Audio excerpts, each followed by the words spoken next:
This week on State Champs Extra Point, playoff football, nothing like it. Michigan joined the party this week with heated rivalries reigniting. Regional semis in the Buckeye State. Could the Cleveland area's Medina knock off another storied power? And in Indiana's sectional semifinal, the Southridge Raiders running roughshod in the Rust Belt. It's a tri-state trifecta. Let's go.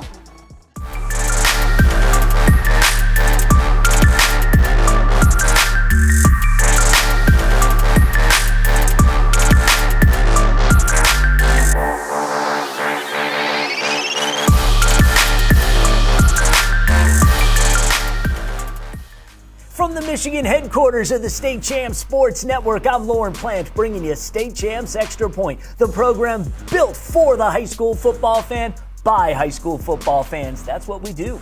The show is presented by Lawrence Technological University, and the university wanted me to make it very clear they are on the hunt for student athletes. 200, in fact, to be enrolled by the fall of 2021. There are 26 NAIA Division II level sports offered at LTU, both men and women, both athletic and academic scholarships available. Here's what you do. Go to LTUathletics.com, click Recruit Yourself. Fill out a simple survey with the sport of your choice. A coach will reach back to you. Recruit yourself. Simple, easy, and you'll get one of the best educations anywhere. All right, football playoff mania and plays of the week. Let's begin.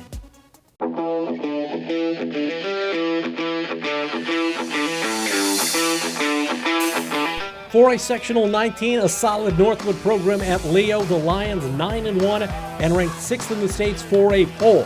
First quarter, Leo goes to work. Dallin Wirtz up the gut. 43 yards for Wirtz on the score, and Leo led 6-0. Northwood. The Panthers would fire right back on the road. Nate Newcomer at quarterback. He would find Ethan Evers. That's a nice pickup. First down for the Panthers. You saw Evers on the reception there. Later on the drive, it's Evers off the pitch. He would pick up a first down deep in the Leo territory. This drive capped off by Newcomer, keeping it himself. That ties it at 6. Northwood led 12-6 at the half, but a third quarter TD from Jackson Barber and the two-point conversion is the difference. Leo a winner, 14-12.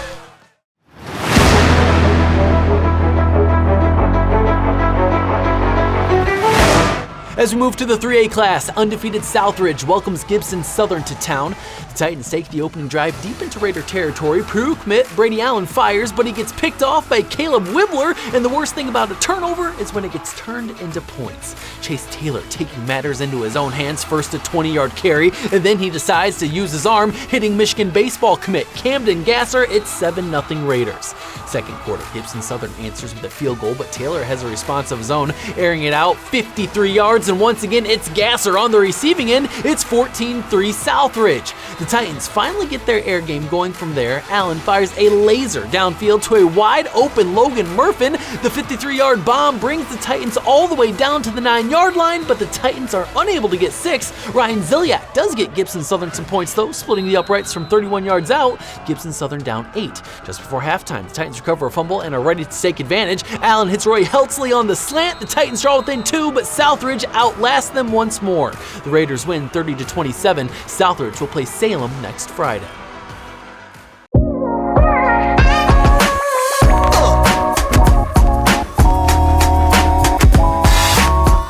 Lauren Plant with you, and we've got a Class 5A sectional semifinal. The home squad Hawks of Decatur Central defeated Terre Haute North in the first round of sectionals, 27-7. The Plainfield Quakers, well rested after receiving a first round bye. This one had a little bit of everything. Jump ahead to the second quarter. Decatur Central up 14-7. Plainfield's QB Aiden Moyers got hurt earlier. He's back. Handoff to Juan Nieto III, tying the game up at 14 all. Moyers had his ankle wrapped, but that's not going to stop the senior from throwing a cannon to a wide-open Jack Beebe, 45 yards to the house, also known as the Red Pride. Plainfield playing with a ton of it.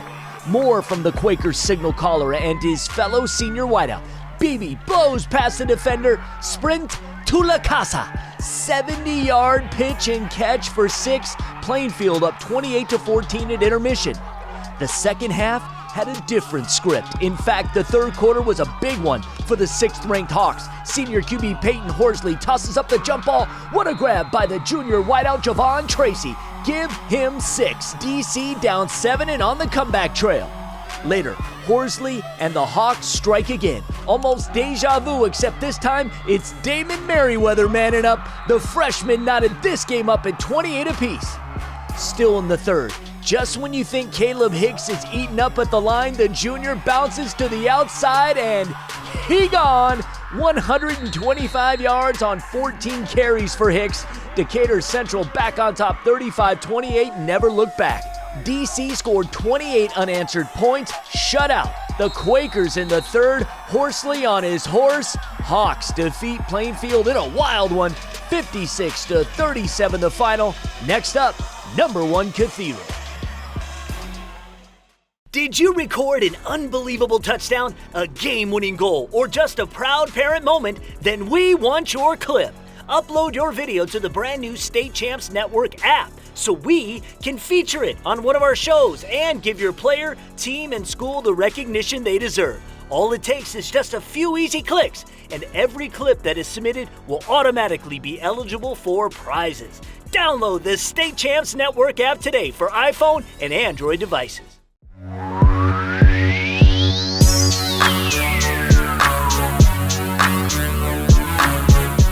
I'm Ryan Slocum. Let's go to the Cincinnati area for a regional semifinal matchup of 2 unbeatens. The 8-0 Winton Woods Warriors at home taking on the 7-win Kings Knights. Defense is holding strong, no score in the first, but Ryan Stilinski changes that, booting a 23-yard field goal that gives the Knights a 3-point lead. But the Warriors kicker has a boot of his own, knocking down a 35-yarder. That ties it up at 3 going into the break. Then in the second half, the QB, Mikhail Wingfield, puts his team on his back. He takes this one off to the right. He breaks the tie. The Warriors now up 10-3.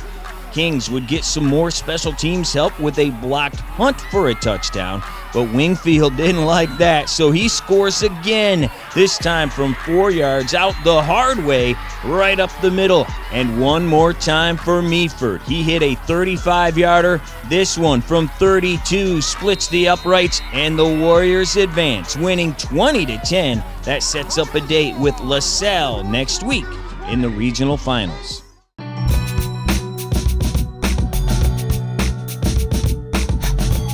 Menor Cardinal fired up for this one, a regional final in Menor with the Cardinals hosting the Battling Bees from Medina.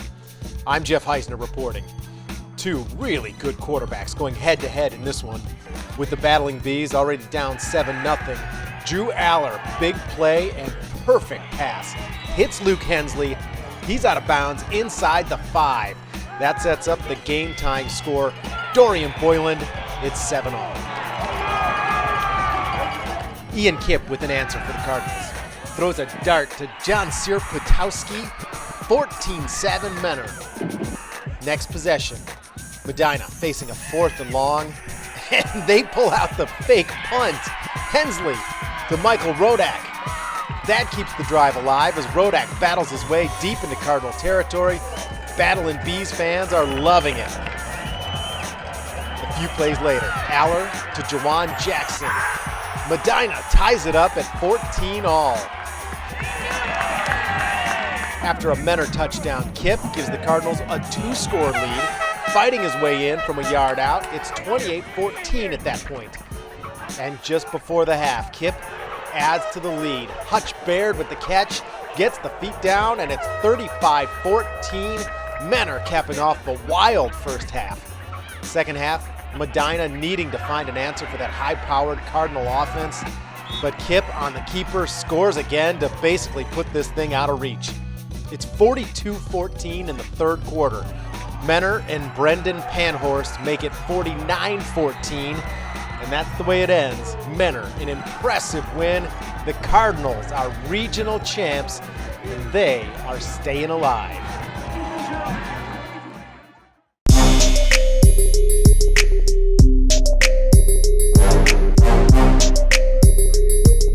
I'm Lauren Plant, and we stay in the Cincinnati area for a Division I regional championship game. The undefeated Lakota West Firebirds at home taking on 7-2 St. Xavier, whose only loss came to Indiana State Powers Brownsburg and Cathedral. This one was all about the Firebirds' stout defense versus the Bombers' explosive offense, but it was the Firebirds' offense making things happen in the early going. Cameron Good from his own 16, able to make it to midfield before the St. X defense catches him. No points would result, however. St. X junior kicker Mason Romiller would break the tie with 4 minutes left in the half, knocking down this 32-yarder. Halfway through the third, Firebirds catch a spark. Mitch Bolden takes matters into his own hands, weaves through the defense, 14-yard score, Lakota West in front. Then the defense stepped up. Bombers looking to strike, but it's tipped just before the end zone, hauled in by Kawhi Jones. 27 seconds left in the game. Bombers on the 17. Brogan Mackay in the pocket delivers a dime into the waiting arms of the Penn State commit Liam Clifford. That would do it. St. Xavier wins an instant classic 10-7 over Lakota West to become regional champs. They'll face off with Springfield in the state semifinal next week. You know, we went into this, everybody was talking about Lakota West defense versus our offense, and I've told these kids all year long, it takes three facets to win a football game, and today I thought our defense stepped up big. Our offense was able to move the ball, but that Lakota West defense is really special. And we did enough to win the game. We made one more play, and I'm excited as heck for our kids, but you hate to see anybody lose a game like that. What a classic battle, but man, we've seen a lot of these before.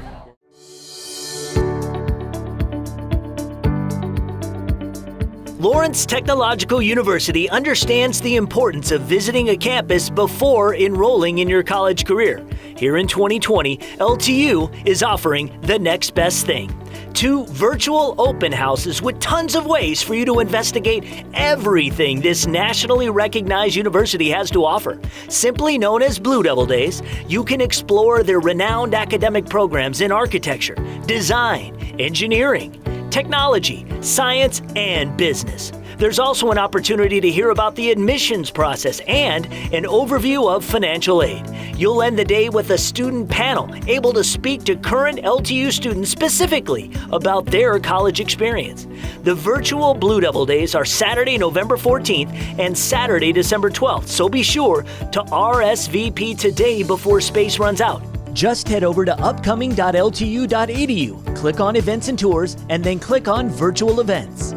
The next 4 years are going to be the most important of your life. Do yourself a service and check out Lawrence Technological University. Lauren Plant here to tell you for the best recruiting news in the tri-state area. Check out State Champs Scout Show, premiering Wednesdays across the network via social media, our website, and the State Champs Sports app. Alan True, Scott Bernstein, contributions from Matt Mowry and myself with the latest in football recruiting news and a variety of sports. The State Champs Scout Show, Wednesdays on the State Champs Sports Network.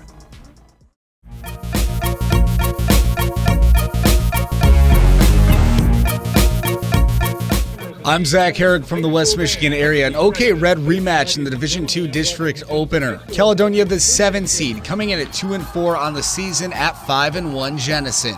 And Caledonia would pull out some trickeration on the second play from scrimmage. The reverse pass deep finds Caleb Sprague, good for a gain of 34 yards. And just a few plays later, it's Carson Vanderhoff, the All-State running back, finds the hole, goes 40 yards to pay dirt. He would have a big game in this one, 7-0 Scots. It would be 14-0 Caledonia in the second quarter, but Jenison would get going. Jaden Van Dalsen finds fellow senior Alex Schmidt. He breaks a tackle and scores from 26 yards out.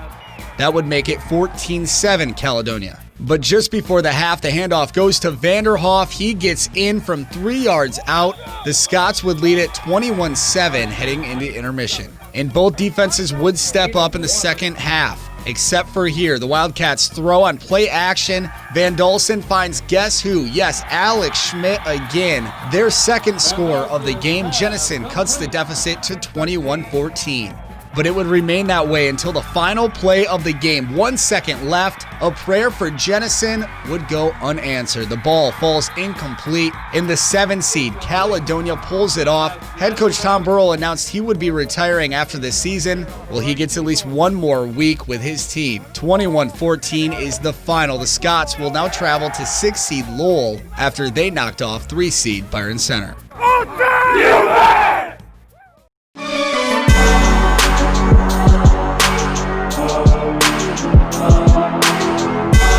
I'm Chuck Pellerito. Let's check out some first-round action in the MAC, a rematch from Week 5. Utica Eisenhower taking on the Chippewa Valley Big Reds. Eagles won at 21-20 last time. Big Reds looking for revenge. We pick things up late in the third with Ike leading 6-0. The freshman Preston Crum wants to add to it. He'll unload a deep ball for Aiden Ives, breaks a tackle, finishes off the 44-yard score. Ives in Wildcat for the 2-point conversion, comes around the right side, makes it in untouched, Eagles up 14. But back come the Big Reds, getting it done on the ground. Darryl Hawkins takes the handoff up the middle, cuts it back towards his own sideline, turns on the gas and is off to the races. Wins the 56-yard race to the end zone. Chip cuts it to a 14-7 deficit going into the fourth. 4 minutes to go and Big Reds facing 4th and long. Ryan Schuster finds his favorite target, Cephas Harris, in the flat, and he'll do the rest himself. Shakes an arm tackle, lowers his shoulder, and dives in the end zone. Just like that, we're tied up at 14. Chippewa Valley defense making plays. Isaiah French gets the sack fumble on Crum. Jaquan Richards ends up falling on it. Big Reds in business from the 5. Harris taking it from the backfield this time, forcefully finds the end zone this time, and that would be all Chippewa Valley would need to close this one out and win it 21-14 over Eisenhower. They travel to take on Stony Creek next week.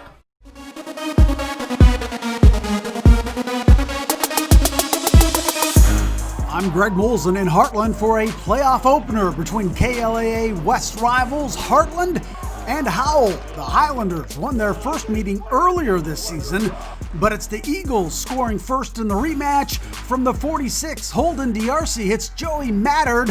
He has open space down the sideline, then cuts it back inside and takes it into the end zone, giving Heartland an early 6-0 lead. Howell answers on defense. D'Arcy fumbles. Danny Honkala scoops it up and takes it back the other way, tying it up at 6-all.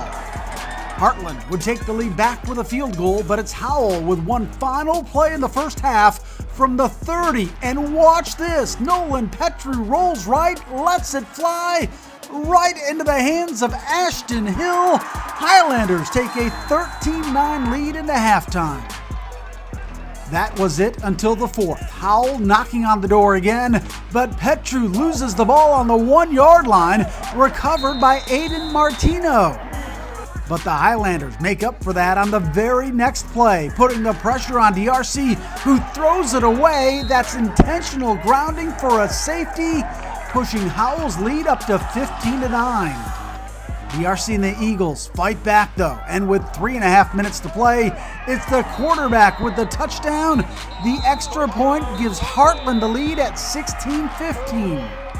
The Eagles then have a chance to seal the victory on 4th and 1 with under 2 minutes to play, but the Highlanders force another fumble recovered by Hankala again, giving Howell one final chance to go 62 yards with 1:46 to play. On 4th and 13, it's Hankala making the big play on offense, picking up the first down from Petru.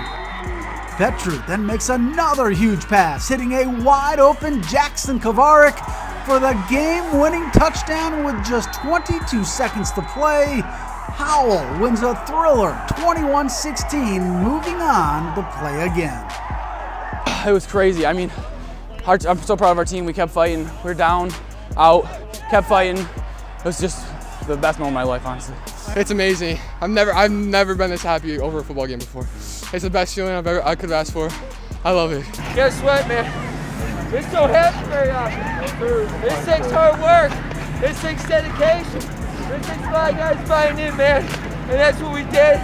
That's who we are. So proud of you guys, man. We're a game, baby. Yeah! Yeah!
That's all the time we have for this week. I want to take a moment to thank all the freelancers we have working in the tri-state area. You all are killing it, and we appreciate it. The fans do too. We covered tons of football games, so to see all of it, go to the State Champs Indiana, Michigan, or Ohio social pages. Please like, follow, and share our content. It's critical for us to show potential advertisers this is the content you want. I'm Lauren Plant. Good luck to all the teams this weekend. We'll see you next week. State Champs Extra Point, presented by Lawrence Technological University and Lawrence Tech Athletics. For everything LTU, visit ltu.edu. You can recruit yourself to any of Lawrence Tech's 27 collegiate athletic teams by visiting ltuathletics.com.